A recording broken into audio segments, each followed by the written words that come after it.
Muito obrigado. E agora, para mim, é uma grande alegria estar convosco. É sempre uma grande alegria estar convosco.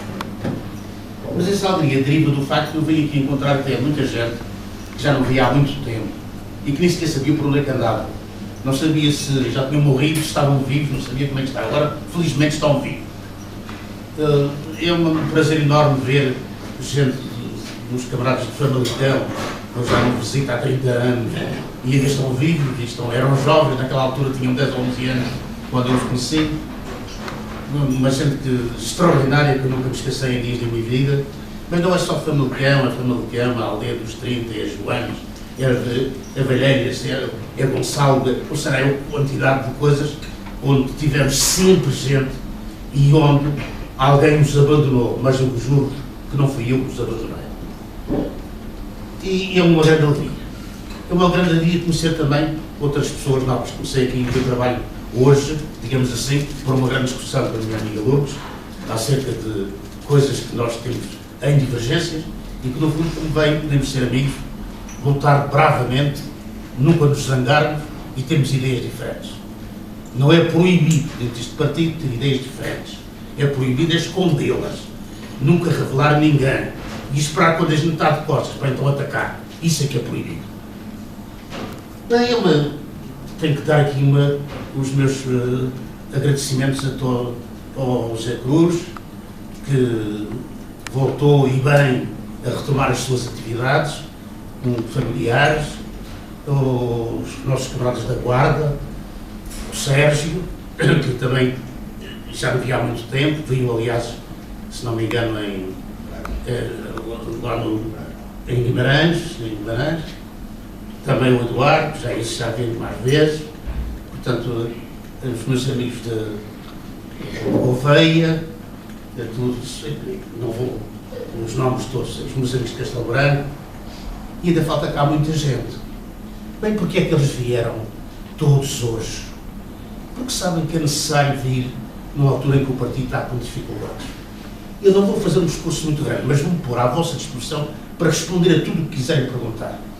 Satisfazer as vossas curiosidades, mesmo que não sejam assim muito simpáticas, dar-vos as respostas com singeleza, mas também com verdade, e dizer-vos o que é que os espera. Vou só apontar duas coisas.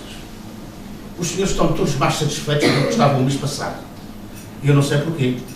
Porque se calhar pensam que temos um governo melhor que o governo que tivemos nos últimos 4 anos. Os senhores podem ficar com essa ideia que eu não me zango convosco. Na verdade, o governo que tivemos era tão mau que é impossível não sentirmos gosto por ele ter desaparecido. É impossível.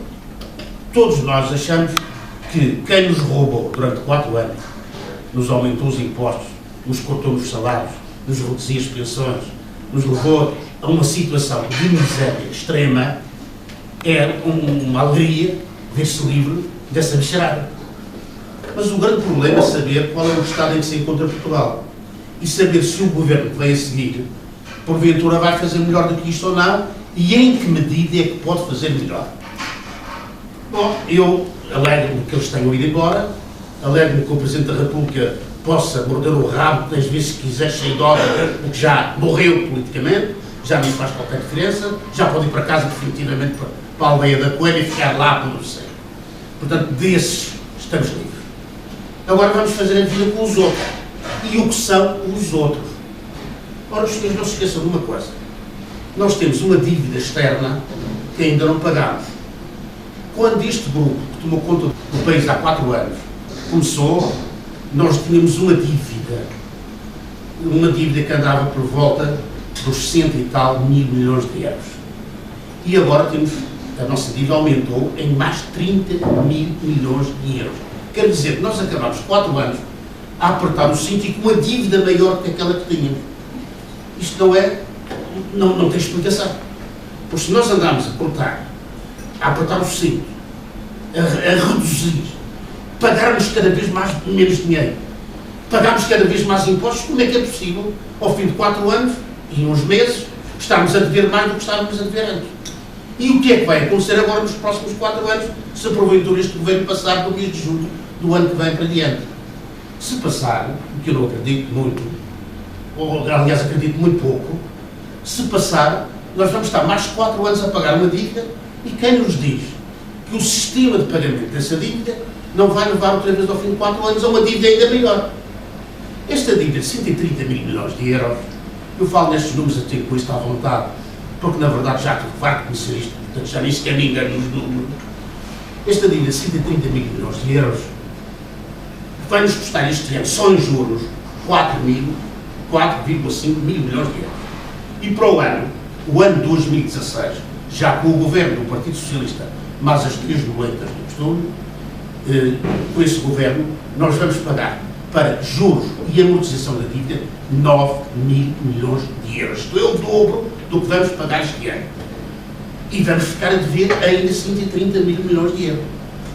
Portanto, nós temos uma dívida externa, estamos submetidos a um regime de pagamento dessa dívida que não augura nada de bom nos próximos 4 anos.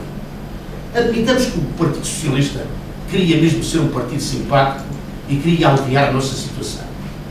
O Partido Socialista tem 2 baias que nos burros quando andam na estrada. Uma tapa-lhe o olho deste lado e outra tapa-lhe o olho deste lado.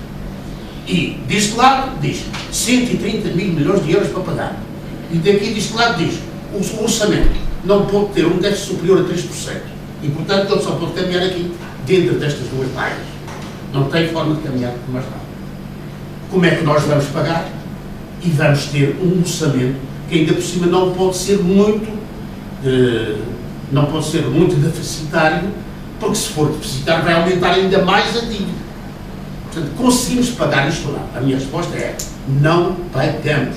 Não conseguimos pagar, nunca conseguiremos pagar. Os senhores são mais novos do que eu, quase todos. E acho que mesmo todos. E portanto, aqui fala o mais velho. O mais velho lembra que quando o Salazar chegou ao poder, era para pagar uma dívida que estava quase na bancarrota. Os senhores viveram todos, quase todos, ainda sob o Salazar e o Caetano. Nós tivemos sempre a pagar essa dívida. A dívida que tínhamos herdado já vinha da República, da Primeira República. Dívida que a Primeira República herdou, que já vinha da Revolução Constitucional. Portanto, esta dívida acompanha-nos e levou-nos à bancarrota várias vezes na nossa história. E cada vez devíamos mais. A última dívida que tínhamos no tempo de Salazar foi paga, pela última vez, o último trocado, foi pago no tempo do Guterres. Lembram-se do Guterres? Não foi há muitos anos, em 1990, mais ou menos por aí.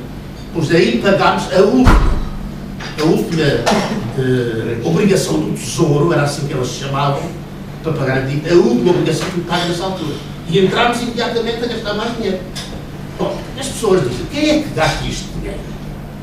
Há muita gente, ouvi a Troika dizer, ouvi o Passos Coelho dizer, ouvi o Presidente da República dizer, nós estamos todos a gastar acima das nossas possibilidades. Será que nós gastamos acima das nossas possibilidades? Eu digo já, nós nunca gastamos acima das nossas possibilidades. Nós podemos, por exemplo, uma praia, uma fábrica, resolver, como tem um emprego garantido, comprar uma casa e pagar a prestação. Vai levar 30 anos para pagar a casa. A prestação. Quando ele perder o emprego, não pode pagar a casa. O banco vai, leva-lhe a casa. Portanto, eu estou resolvido. Ele não gastou acima das suas possibilidades. Ele gastou as suas possibilidades. Não gastou acima delas. E quem diz a casa, diz o carro, diz o que se quiser. Quer dizer, nenhum de nós pode gastar acima das suas possibilidades. Qualquer dona de casa sabe isto, não vale a pena dar aqui a perder tempo convosco. Todos sabem que isto é assim. Portanto, de onde é que vem então esta dívida que nós temos ao estrangeiro? Bem, a dívida que temos ao estrangeiro vem de uma coisa muito simples. Os bancos que emprestaram o dinheiro aos trabalhadores para gastarem como quisessem, esses bancos foram, por sua vez, pedir dinheiro a outros bancos que ficaram a dever a um juro mais baixo do que aquele que emprestavam em Portugal. Quando os portugueses deixaram de poder pagar aos bancos nacionais, os bancos nacionais deixaram de poder pagar lá fora. E porquê? Porque, na verdade, continuavam com a dívida lá fora. E não podiam dizer, levem lá o banco e fiquem com a dívida. Como o operário dizia, leve lá a casa, mas eu não tenho mais nada a pagar. É esta dívida dos bancos portugueses aos bancos estrangeiros que levou a acumular 130 mil milhões de euros. É aqui que está a dívida. A nossa dívida não é nossa. A dívida é dos bancos. Quando a Troika vem, o que é que a Troika exige? Que o governo português assuma a dívida dos bancos ao estrangeiro como uma dívida nacional.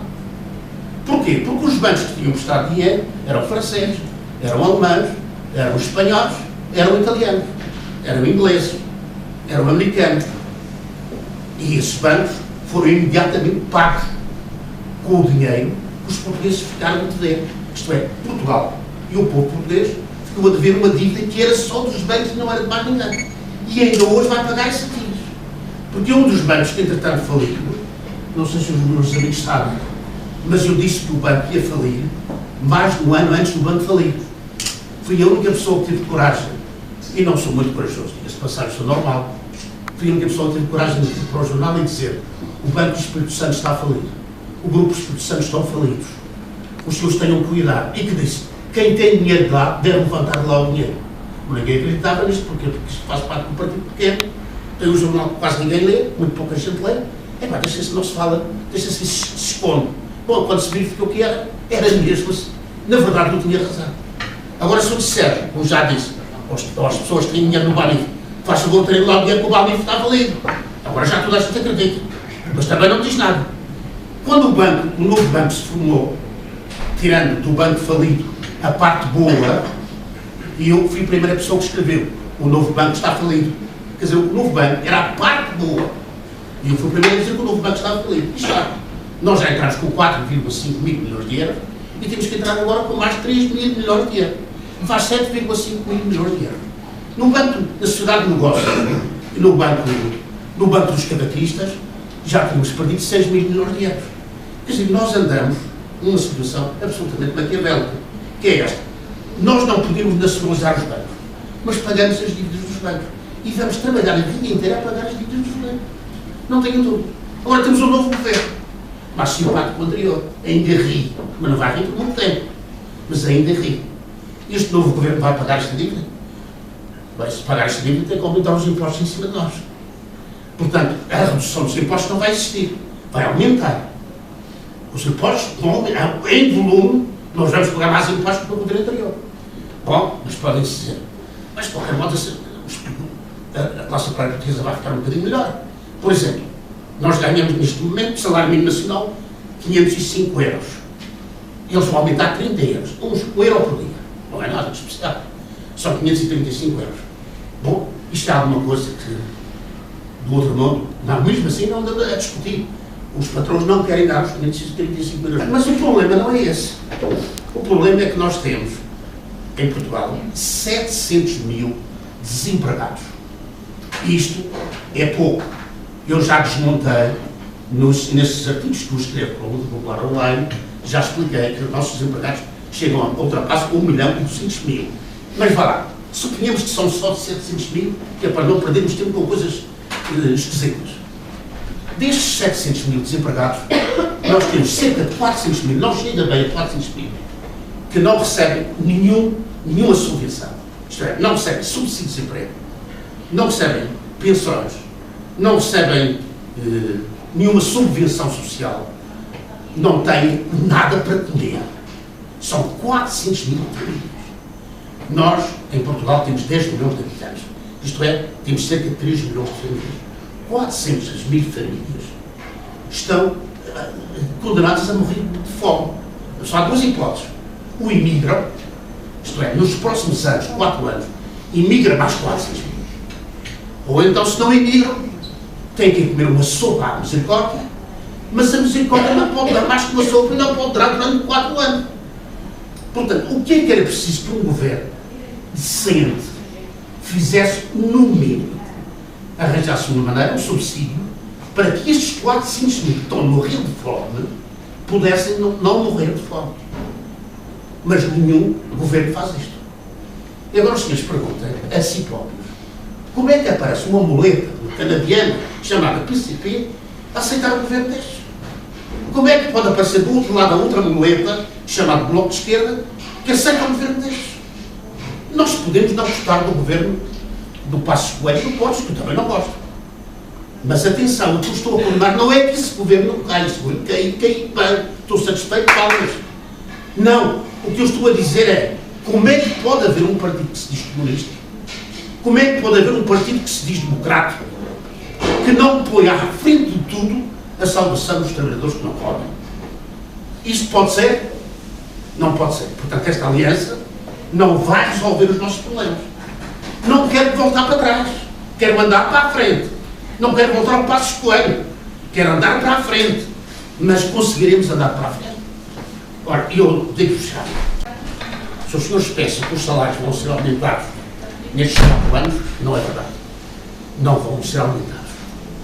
Se os senhores pensam que vão receber, os funcionários públicos, que vão receber o corte que foi feito nos vossos salários e que o Tribunal Constitucional já mandou devolver, as pessoas não pensam que se deu nos 4 anos. Pode ser que recebam uma pequena parte, mas não vão receber tudo. Isso é sério. Se os senhores pensam que aquela sobretaxa sobre o IRS que vai ser descontada nestes 4 anos, tiraria o sentido. Não vai ser descontada. Os senhores nunca mais vão recuperar essa sobretaxa em 4 anos. Porque, neste momento, nós tínhamos que ter um orçamento de Estado que o déficit fosse inferior a 3%. E ontem, o Sr. Draghi, que é o homem que dirige o Banco Central Europeu, explicou que em Portugal,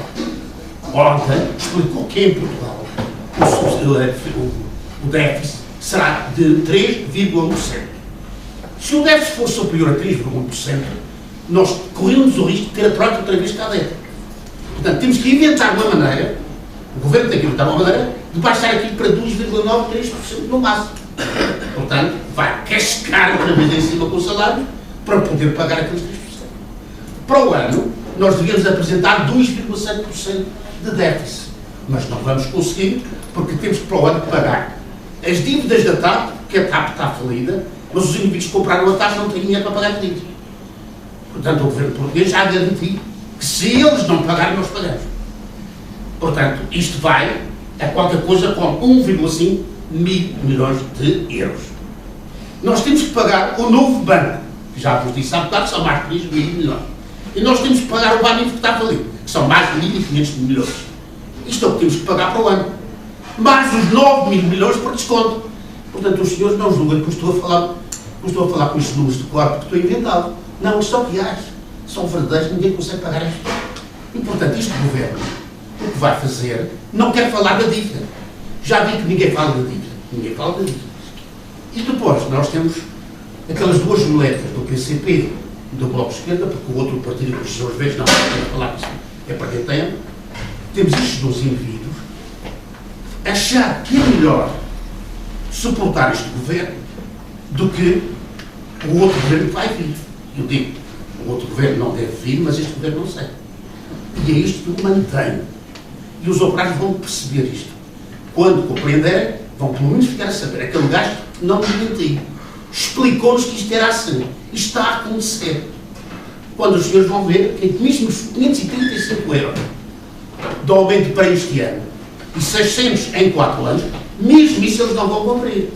Os 535 euros talvez cumpram. Mas os 600 euros em 4 anos de salário mínimo nacional também não vão cumprir. Portanto, estamos numa situação muito delicada. Bom, o que é que nós vamos fazer? Aquilo que eu faço é o seguinte. Eu não tenho que pagar dívidas que não contraí. Nenhum de nós tem que pagar as dívidas que não contraí. Mas mesmo assim, mesmo não pagando essas dívidas, nós temos que explicar como é que vamos fazer o país sem isto. E então tem que se saber o que é que causou isto tudo. E para evitarmos ir por esse caminho. Uma das coisas que causou isto foi nós termos uma moeda demasiado forte, que é o euro, uma moeda que serve aos alemães, mas não serve a nós. Porquê é que serve aos alemães? Porque os alemães têm uma tecnologia altamente avançada. E, portanto, mesmo pagando aos trabalhadores deles uma média de 1.500 euros por mês, a nossa média é 405 euros por mês. A média de um operário especializado em Portugal por ano é 1.200 euros por mês, um operário especializado, porque não é um simples operário qualquer. Portanto, nós ganhamos muito pouco, mas eles ganham mais porque têm uma tecnologia muito mais avançada do que a nossa. Nós, quando entramos para a União Europeia, fomos embora pela União. Quer dizer, foi a mesma coisa que nos entraram. Os senhores devem estar lembrados que, quando se fez o 25 de Abril, havia operários em todas as esquinas do país.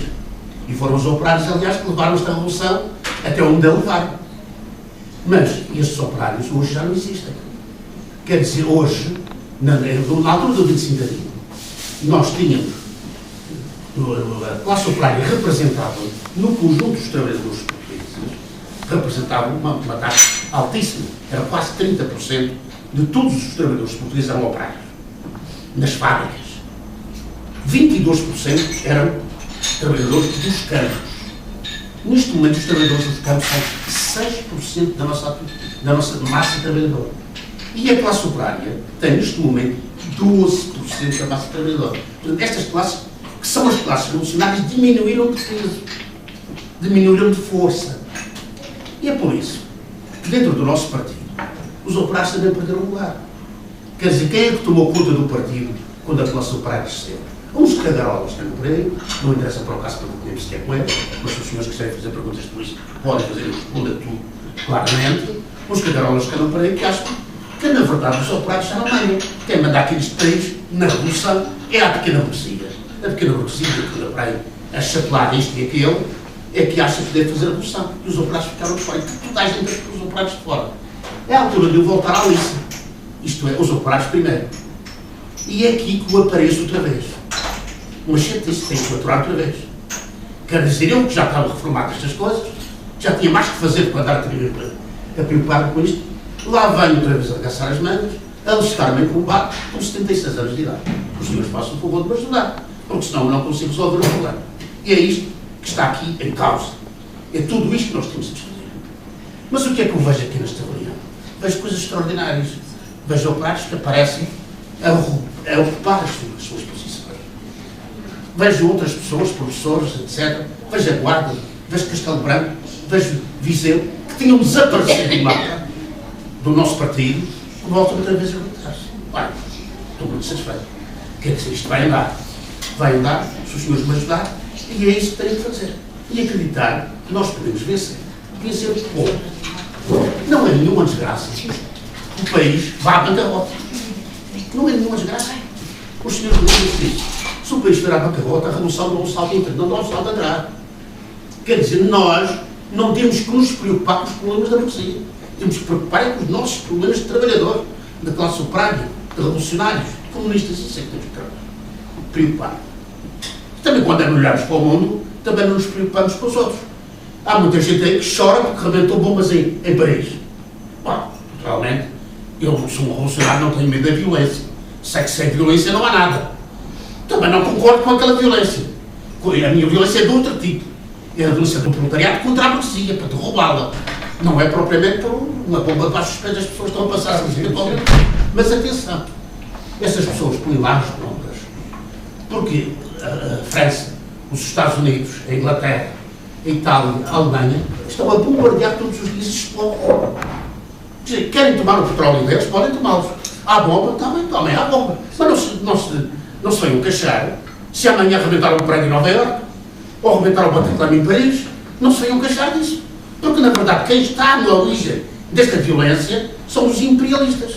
Não é mais ninguém. Se eles tiverem cuidado que os povos não andarem a explorar os povos do mundo, não nos rebenta bombas em casa. Portanto, é aqui que estão os nossos problemas, estão aqui. Portanto, que classe operária nós queremos? Queremos que os operários que existem estudem. Levantem um problema, mas parece, se calhar, esta coisa do comunismo, se passou de moda. Isso, admitamos que passou. Será que passou? Bom, eu acho que não passou. Quer dizer, pelo aquilo que estudo, acho que sem o comunismo, sem o marxismo, nós nunca chegaremos a lado nenhum. Mas com isso também só por si não chegamos. É preciso que haja condições objetivas que nos permitam chegar lá. O senhor julga que há alguma coisa de mal nestas... Já repararam nas guerras que há hoje? Alguns ainda ouviram falar da Segunda Guerra Mundial. A Segunda Guerra Mundial foi o mundo dividido em duas partes, uma combatendo contra a outra. Nações de uma parte, nações de outra parte. O eixo franco-alemão, o eixo alemão, italiano e nipónico, de um lado, e as outras potências imperialistas do outro. Portanto, o que é que tínhamos? Tínhamos nações contra nações num teatro mundial. O que é que temos agora? Bem, eles diziam, o marxismo acabou quando a Rússia foi ao fundo. A Rússia implodiu, destruiu-se a si própria, e, portanto, aquela ideia do marxismo já não tem lugar. Até houve um filósofo nipo-americano, isto é, filho de pais japoneses, mas que nasceu na América, um filósofo que escreveu um livro exatamente a explicar que a sociedade tinha chegado ao seu último grau de desenvolvimento e que daí para a frente não havia mais desenvolvimento. E o desenvolvimento era a sociedade burguesa democrática. A partir daí não havia mais nada. E a queda do muro de Berlim e a queda da União Soviética demonstravam que o marxismo não era a sociedade do futuro. Bom, eu acho que sim, continua a ser a sociedade do futuro, só que a guerra é diferente daquelas questões do livro. Vocês reparem bem para as guerras que se travam hoje. Por exemplo, no norte da África, começou a guerra na Líbia, passou para a Síria, depois, quando houve os acontecimentos em Nova Iorque, as torres vieram abaixo, começou uma guerra contra o Iraque, depois contra o Afeganistão, e estas guerras pareciam pequenas, começaram a aumentar, envolver de um lado os americanos, os franceses, os ingleses, toda a Europa, toda a América, e cada vez foi aumentando mais. Demorando mais tempo, quer dizer, a tendência atual é para qualquer guerra se mundializar. Ao contrário de antes, em que as guerras mundiais eram entre dois grupos de nação. A gente começa uma guerra no Norte da África e ela vai se estender. Daqui a uns tempos isto vai se generalizar. Mas, mais ano, mais década, menos década, o imperialismo está envolvido em guerra com toda a gente. O imperialismo americano, o imperialismo russo também, o imperialismo francês, tudo vai envolver-se em guerras uns contra os outros. Se eu pensam que essas guerras é mais para nós, não, essas guerras vão criar condições para a classe operária estabelecer a sua sociedade, sem classe. Essas guerras é o nascimento dessa nova sociedade. E, portanto, atenção, nós não somos pela guerra propriamente em si, nós sabemos é que sem violência não chegaremos lá. Então, tudo isto é uma coisa nova. Estamos a receber ideias novas. Portanto, o que é que temos que fazer? Temos que estudar. Isto é, os operários, as mulheres e homens, os trabalhadores, o povo, os mais avançados da inteligência, têm que estudar. Têm que estudar o marxismo. Têm que ver o que é que ele traz de novo e o que é que não traz. E têm que preparar-se. E, sobretudo, temos que ter um partido bem organizado. Um partido que não se veja aquilo que tem sido este partido, infelizmente, no fundador, mas que infelizmente se tem dedicado apenas a concorrer às eleições. Portanto, aparece-vos em casa, um conjunto de indivíduos, e vai assinar aqui. E lá vem a lista. E vai uma lista, depois faz-se as eleições, depois a lista desmobiliza, cada um vai para o seu canto, e nunca mais temos partidos, senão quando houver as próximas eleições. Isto é o que eles queriam fazer no nosso partido. Agora os senhores vão fazer o favor de fazer o contrário, que é organizar o vosso partido, como deve ser. Quando houver eleições vamos participar, não para eleger este ou aquele, mas para ganharmos força junto aos operários e termos uma representação parlamentar que defenda os operários e não que ande a defender os outros. Os senhores devem ter visto que nós tínhamos um homem que todas as semanas tinha direito a falar na televisão numa estação chamada de Económica. Os senhores viram com certeza isso, homem. Viram ele falar alguma vez no marxismo? Viram alguma vez falar da classe operária? Viram alguma vez falar de revolução? Não viram. O que os senhores viram foi o indivíduo encontrar receitas para os problemas que a burguesia tinha. Como é que se vai pagar a dívida? E ele lá dizia como é que se tem que pagar a dívida. Ao contrário do que eu pedi, que não se paga dívida nenhum, nem se pode pagar. Mas ele também dizia outras coisas. Dizia que, bom, isto era melhor, era de facto nos dedicarmos à pesca, em vez de nos dedicarmos a fazer a revolução. Ou, quer dizer, ia dando sempre uma teoria que não tinha nada a ver com as necessidades dos operários. Bom, eu agora estou satisfeito por ver esta gente toda cá dentro. Eu não sei se eles vão assinar ou não vão assinar a sua filiação no MRTP, no PCTP. Eu faço o favor de assinar, eu acho que fazem bem assinar. É preciso gente. E os senhores agora têm uma coisa a fazer. É que sempre que houver uma luta no lugar onde os senhores estão, os senhores entram em contato comigo, façam o que quiserem, entrem em contato comigo. Posso-lhes garantir que alguém vos vai ajudar a travar essa luta. É a única coisa que eu vos posso garantir. Quer dizer, não sei se sou eu que venho cá. Alguém há de vir cá aos bairros. Até que os senhores tenham uma organização suficiente para poderem fazer as coisas só por si, sem estar à espera que venham ordens de cima. Reúnam e façam. Mas enquanto não puderem, se não houver fábrica houver um luto, os senhores dizem, eu vou lá. Se não for lá para ninguém, eu vou lá. Se no hospital houver uma luta, já está aqui uma enfermeira também, dizem qual é a luta que vai haver no hospital. Querem fechar a maternidade. Eu vou lá, se não for aí, vai alguém lá. Isto mudou. Isto mudou e mudou desde já. E agora, mas tem que ser com a vossa ajuda. Quer dizer, os senhores pelo menos têm que telefonar a dizer, está aqui uma merda, nós temos que resolver isto. E há para alguém nos ajudar. Enquanto não tiverem capacidade sozinho de fazer isso.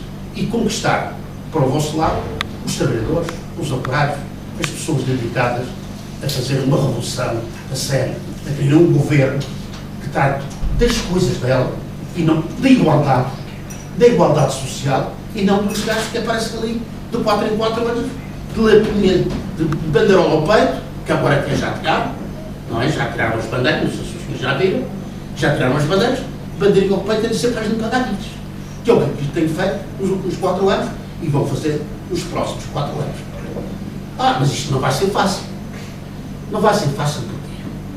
Porque tendo o PC o apoio, porque tendo o PS o apoio do PC, da Intersindical, nós vamos voltar outra vez àqueles tempos que já conhecemos, que é de nós estarmos contra eles e de eles também estarem contra nós. E, naturalmente, isto vai haver sopapo de certeza absoluta. Não vale a pena esconder. Isto vai haver sopapo de certeza absoluta. Porquê? Porque, naturalmente, nós somos as únicas pessoas, mais uma vez, que se vai levantar contra esta maneira de enganar a classe operária, que é uma aliança entre o PS, o PC e o Bloco de Esquerda. Isto, nós temos que nos levantar contra isto. E, portanto, tendo gostado de estar convosco, saindo daqui com mais força do que entrar, um bocadinho mais novo, uns 3 dias, já é suficiente para mim, já não existe mais, saindo um bocadinho mais novo, e se for preciso mais, vem cá para ver, e só é tal a satisfação que tenho de vos ver aqui e de estar convosco, que venho cá às vezes que forem necessários, aqui e a toda a parte. Isto é, eu já suspendi a minha atividade profissional como advogado e agora vou-me dedicar a ver se consigo pôr de pé outra vez um partido que já tem um partido e tem ainda muita simpatia, claro. Façam-me perguntar.